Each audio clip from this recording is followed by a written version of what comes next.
சிவபெருமானின் ருத்திர ரூபமாக சொல்லப்படும் காலபைரவர் நம்ம தலையெழுத்தையே மாற்றி அமைக்கிற சக்தி கொண்டவர். தேய்பிரை அஷ்டமி அப்படின்னாலே நம்ம நினைவுக்கு வர்றது பைரவர் தான். நமக்கு மட்டும் ஏன் எவ்வளவு கஷ்டம்னு நொந்து போய் இருக்கிறவங்க இந்த காலபைரவர் தான் தரிசனம் செஞ்சாகணுங்கிறத யாரும் மறுக்க மாட்டாங்க.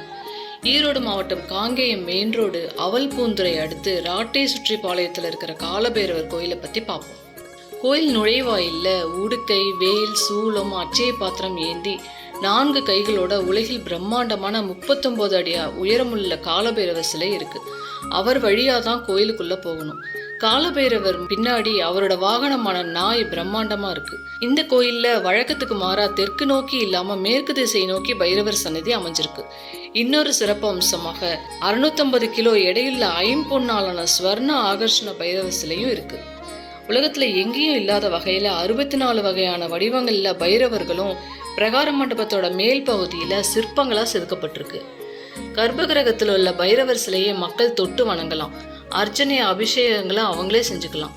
சாதி மத இன வேறுபாடு இல்லாம அனைவரும் வணங்கக்கூடிய கோயிலா விளங்குது.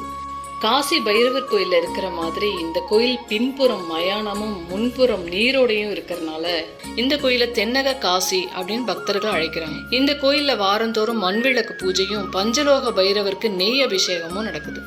இந்த கோயில் சென்று வழிபட கடன் பிரச்சனை தீர்வது மட்டும் இல்லாம நோய் நொடியிலிருந்து விடுபட்டு சிறப்பா வாழ வழிவகுக்கிறாரு பைரவர்.